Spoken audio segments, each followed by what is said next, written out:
Okay, Robert back here. Today in the vise we have a 502 for Kenny or an Ugly Tent Bushcraft. We're going to go through this thing, see if we can get it going for him. Got the heat drum. Got a little rust on that. Not too bad, it's just surface rust. We're going to clean that up also.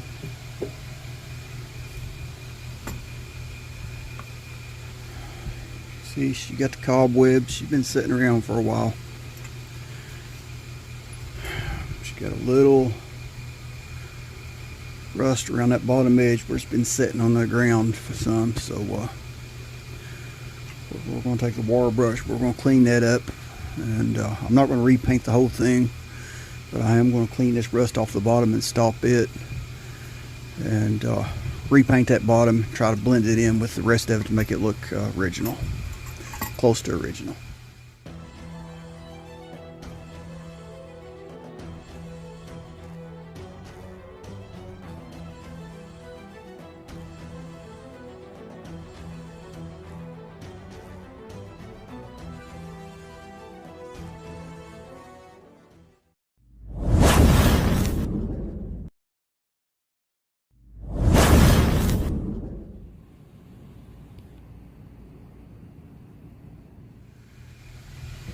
Okay, there's absolutely no resistance on that pump, so she's really dry. The leather shrunk, or either it's been replaced with one of the plastic ones, and they're really bad for shrinking. So we're going to go ahead and remove that. Just stick a screwdriver on your side and just twist it. Pry that one side out, and the other side should slide right out. Should be able to just pull the pump and pull her on out of there. Yep, just not hard, it's still soft, it's just shrunk, needs oil, needs reformed. So got this idea from my buddy Steve. See, he had that glass jar that kept the lid on it, and he just drops his whole pump in there and just lets it soak. So hey, I thought, man, knew I was watching his channel for something. We're just going to let that soak for a while.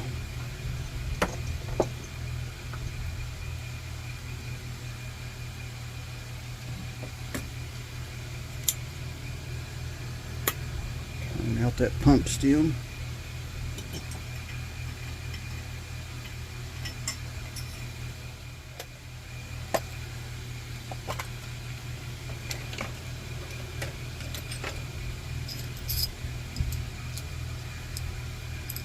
And remove that check valve.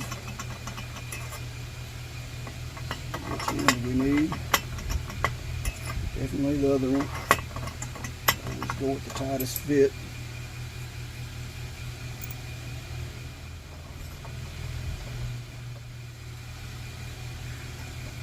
On our tip protector.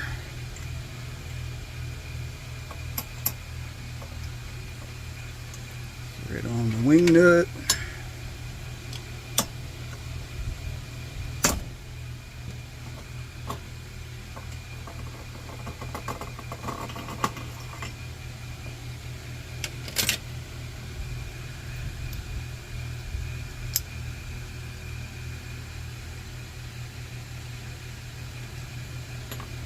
Ooh-wee.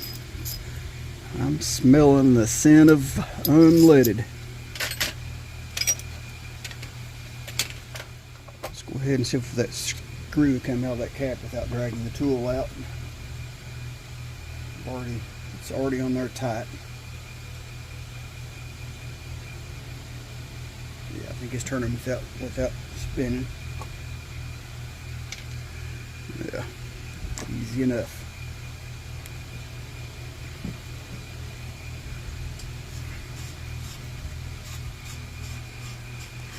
Cap was on her tight enough. Okay, next thing I'm going to do, I'm going to remove these 3 screws out of that top grate. These usually come out simple enough.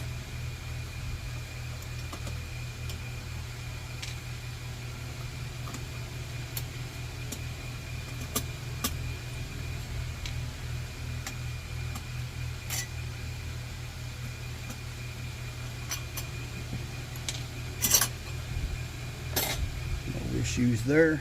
Not going to remove the generator yet, but I'm going to loosen it.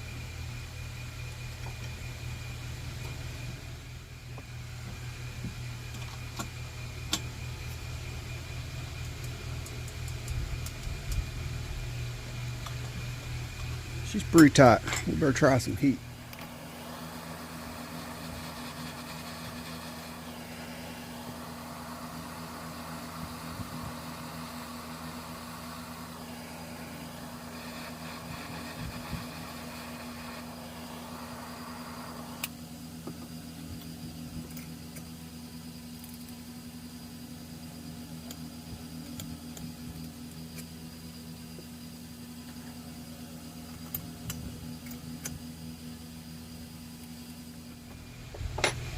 I tell you, that is the tightest generator I've seen. Let me lock this down in the vise real quick. I've never seen a 502 with the generator nut that tight.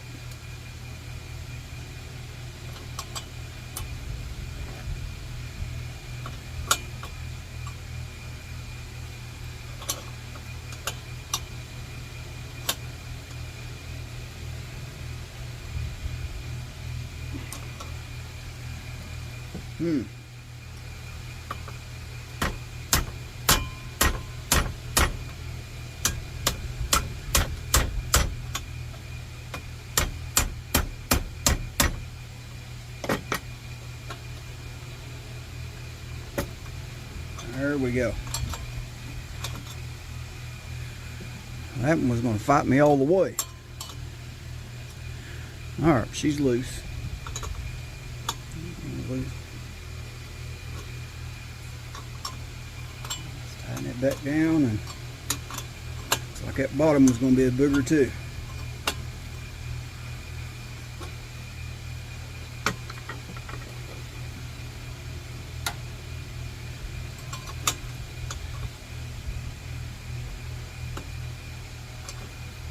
She come right off.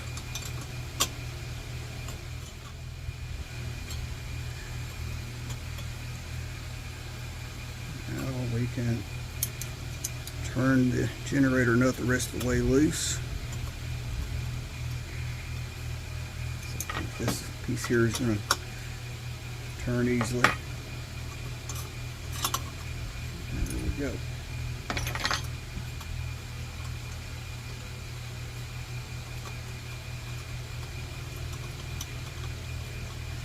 I'm going to pull down on that bottom fuel line. There's a little space in there.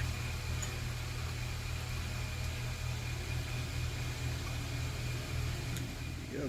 Okay, I got the stainless steel basket. Came out of kind of a rotisserie cooker. Found it at Goodwill for 99 cents a piece. Got a couple of them. I like to put my small parts in there. Drop them down in the bucket and boil them in vinegar. Well, I can just pull them all there at one time. Don't have to fish in that hot vinegar. Let's go ahead and put our check valve in there. Right. Look there. Generator's in real good shape.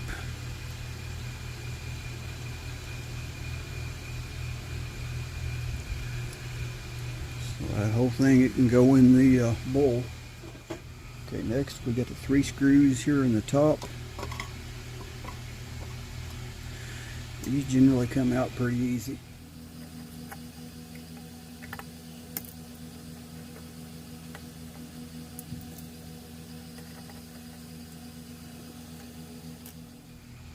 Okay, now those 3 screws are out. We'll just lift up our whole burner, all the rings and the top plate. And you know me, I like to run a piece of wire through there. Keeps all of them in order. That way you don't have to sit there and go through every one when you put them back together to one flat, one beveled, one flat, one beveled. They stay that way. Just drop that in the basket. Okay, over here in my 502 parts drawer, keep my tool I made out of an old burner cap. Makes life so much easier with this next step.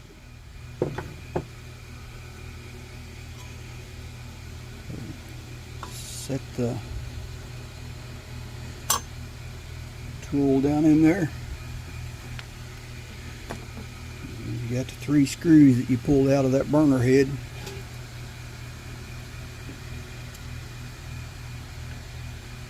It'd help if you had the right screwdriver. And we'll just thread those right back down in. Just gonna get them started right now.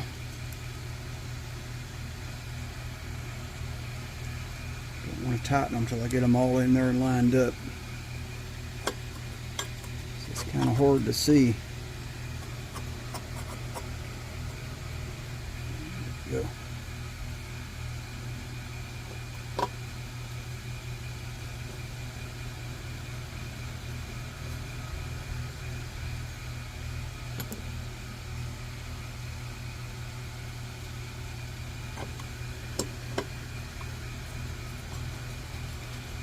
Now we can tighten these down.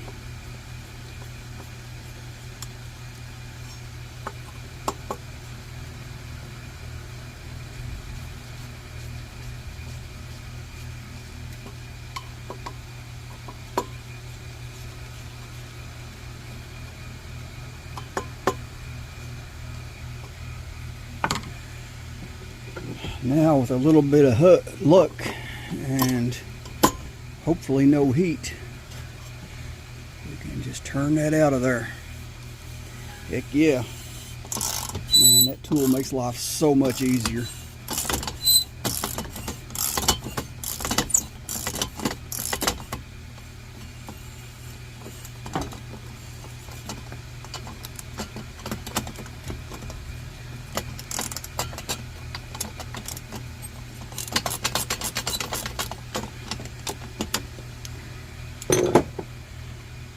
Take it all the way out, we can remove our screws.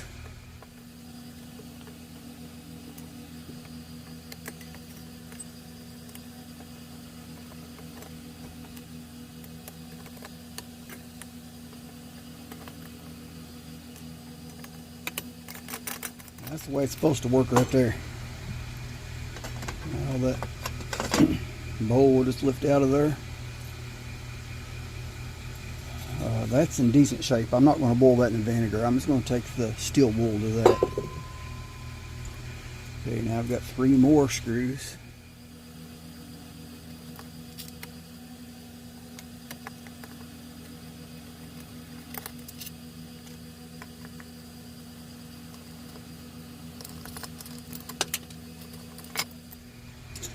That'll all just fall right out of there.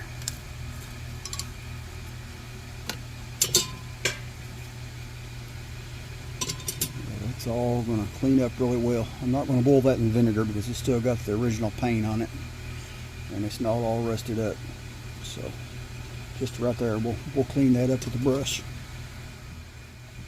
That can definitely go in the bowl.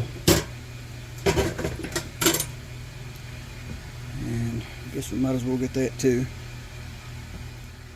I'm going to remove that valve wheel.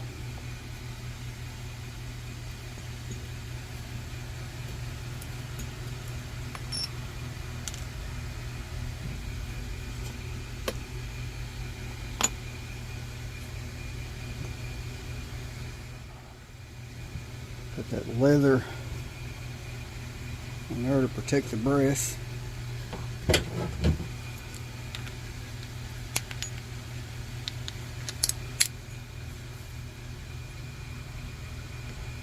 my homemade tool. It's made out of a deep well socket. I just ground the notch in it. A little bit bigger than what I need here. Yep. I have to lock it back down. Okay, now we should be able to just turn that out of there.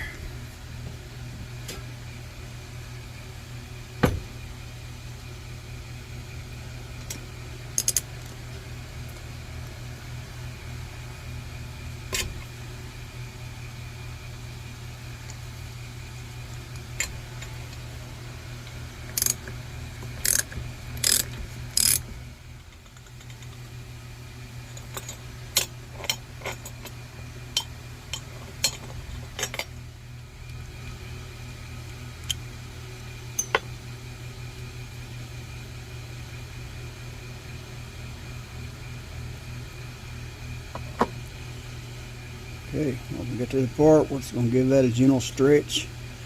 Been closed no telling how long. Just going to stretch a little life back into it.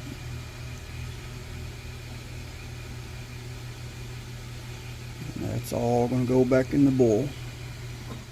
Okay, that is kind of rusty. I can see the bottom of the found. It looks really good in there.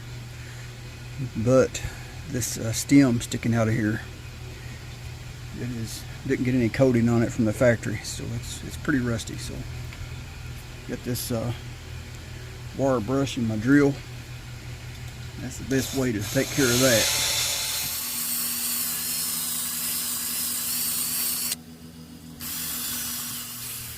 I'm just doing right in the top of the stem. I'm not letting it go all the way down there and hit the bottom of that, because there's a coating in there from the factory, and we don't want to scratch that up. I'll take a little wire brush on the Dremel and clean up them threads a little bit.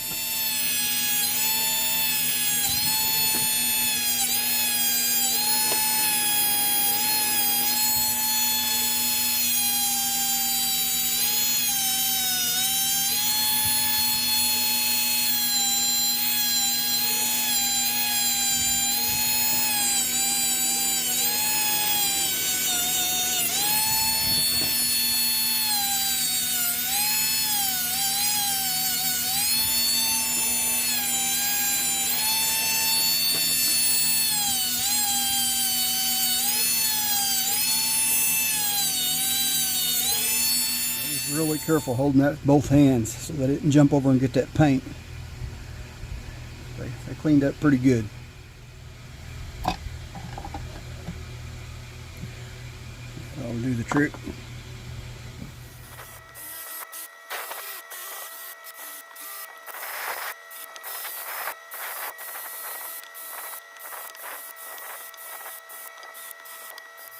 Okay, some of you all probably cringed when I broke out that wire brush wheel on that drill, but this has been sitting in the mud or something for way too long, and it's really starting to pit around through here, and it's critical to stop this rust now before it gets any worse, because it will turn into pinholes. So I'm confident I got all the rust out, so we can shoot a little primer and paint around that bottom edge. I'll tape it off and just repaint that bottom edge, and it won't look too bad. And I'll clean it up. I'll take some 4/0 steel wool while the paint's fresh, and I'll buff it with some Mother's Mag and make it blend right in with the rest of the fount. But hey, better be safe than sorry. I mean, nothing like a classic 502 with that pinhole. Matter of fact, I got one hanging right up there on the wall right now. So we're going to make it run again and make it last. Pour apple cider vinegar in here.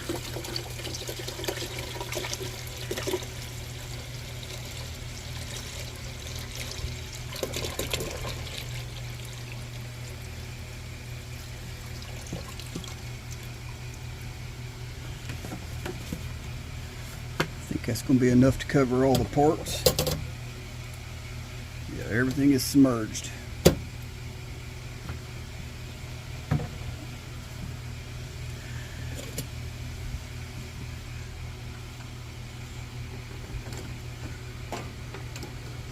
Don't really want to put this in the vinegar. Let's just see how this is going to clean up without it.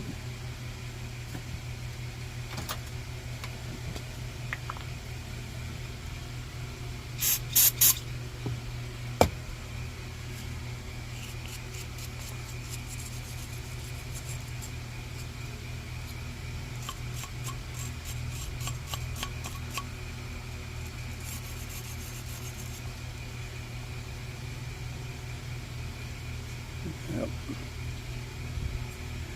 As far as we're going to go with that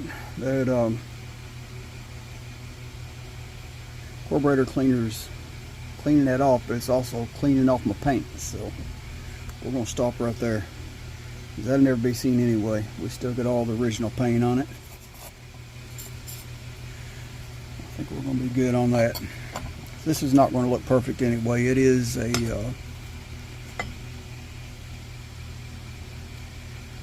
February of 1966. So it's not a new stove. It's not going to be a new stove. But we're going to make it run again, and we're going to make it last a whole lot longer. So I think that's going to be the end of part 1. So y'all know the routine. Like, share, subscribe. God bless.